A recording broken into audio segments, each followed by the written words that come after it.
MLA గారు ఎలా ఉన్నారు? సభలో అడుగుపెట్టి 2 ఏళ్ళు జనం మెచ్చేలా అత్యధికుల పనితీరు, నొచ్చుకునేలా కొందరు వైఖరులు అని చెప్పి ఆంధ్రజ్యోతి పెద్ద వార్త రాసింది. ఎమ్మెల్యేలు బాగానే ఉన్నారు, సిద్ధ ప్రజలే బాలా. ఎమ్మెల్యేలకేం ఓ పక్క ఇసుక, ఓ పక్క మట్టి, ఇంకో పక్క మైను, ఇంకో పక్క వైను, ఇంకో పక్క అక్రమ మద్యము, ఇంకో పక్క చికెన్ దుకాణాల దగ్గర డబ్బులేంది, అలా అందరు ఎమ్మెల్యేలు చాలా బాగున్నారు. ఎమ్మెల్యేల వరకు ప్రయత్నంగా దోచుకొని పుష్టిగా ఉన్నారు. 164 మంది దోపిడీలో టాప్గా ఉన్నారు. కానీ ఇక్కడ రాస్తావు జనం మెచ్చేలా అత్యధికులు పనితీరు అంట. అత్యధికులు కాదు, జనం మెచ్చేలా ఒక్కడ పనితీరు కూడా లేదు. సింగిల్ డిజిట్ సీట్లు రేపు పొద్దున వచ్చేది ఇదే కూటమికి, రాసుకోండి. 164 సీట్లతో మన ఏదైతే మీరు అధికారంలోకి వచ్చారో ఆ 3 అంకెల్లో ఒక్క అంకే మిగిలిద్ది. అది ఒక్కటి మాత్రం రాకూడదని అనుకోండి. కనీసం దాంట్లో హయ్యెస్ట్ సంఖ్య 6 అన్న రావాలని కోరుకోండి.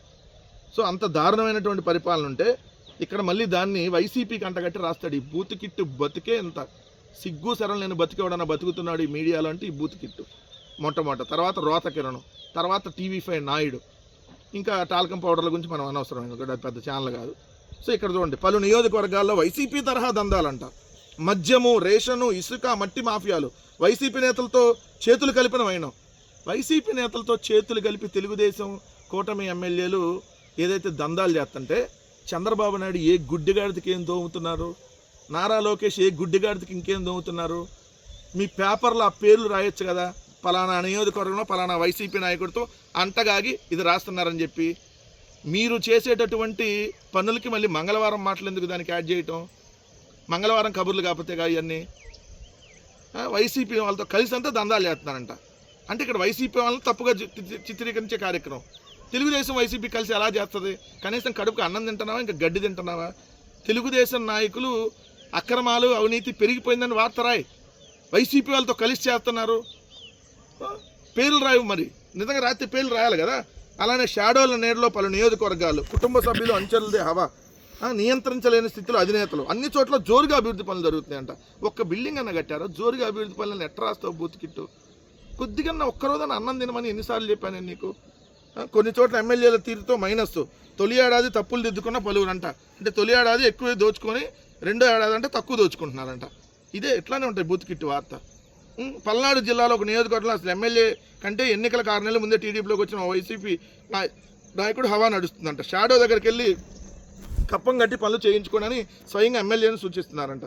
ఇదే పల్నాడు నియోజకవర్గంలో సీనియర్ ఎమ్మెల్యే గతంలో సౌమ్యుడిగా మంచి పేరు ఉండేది. ఈసారి మాత్రం ఆయన తన న్యూ అవతారం ఎత్తి తన అన్ని ప్రభుత్వ కార్యాలయాల్లో తన మనుషులు పెట్టి ఫైళ్లతో బేరాలు ఆడుతున్నారంట. పల్నాడు జిల్లా చెందిన ఒక ఎమ్మెల్యే ఏకంగా 7 PAలను పెట్టుకున్నారంట. ఒక్కో PAకి ఒక్క శాఖ అప్పగించి దోపిడీ అంట. బెట్టింగ్, గంజాయి వ్యాపారం చేస్తున్నట్టు ఆరోపణలు ఉన్నాయి. చికెన్ షాపుల నుంచి వసూలు చేస్తుంది ఇంకొక ఎమ్మెల్యే.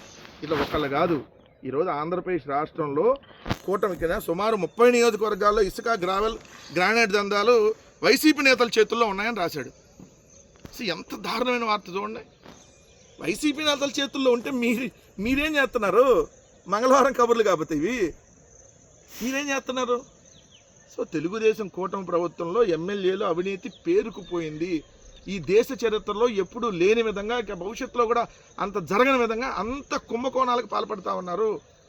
ఇసుక, మట్టి, అదేవిధంగా చూస్తే బుసక, రేషన్ మాఫియా, అదేవిధంగా కిరాణా కొట్ల దగ్గర దోచేసుకోవటం వీళ్ళు నెల నెల కమిషన్ల రూపంలో, ఏదైతే అక్రమ మద్యం, ఇలా అన్ని రకాలు ఉంటే ఎమ్మెల్యేలు చాలా బాగున్నారంట. ఎమ్మెల్యేలకేం బాగా దిట్టంగా ఉన్నారు. ఏదైతే మొత్తం అవినీతి అక్రమ సొమ్ము వెనకేసుకుంటా, దీనికి మళ్ళీ వైసీపీ వాళ్ళకి లింక్ పెట్టి ఈ బూత్ కిట్టి ఎలాంటి వార్తలు రాస్తాడో ఒక్కసారి చూడమని చెప్తా ఉన్నా. ఈ కూటమి ప్రభుత్వం పతనం ఎప్పుడు ఆరంభమైంది.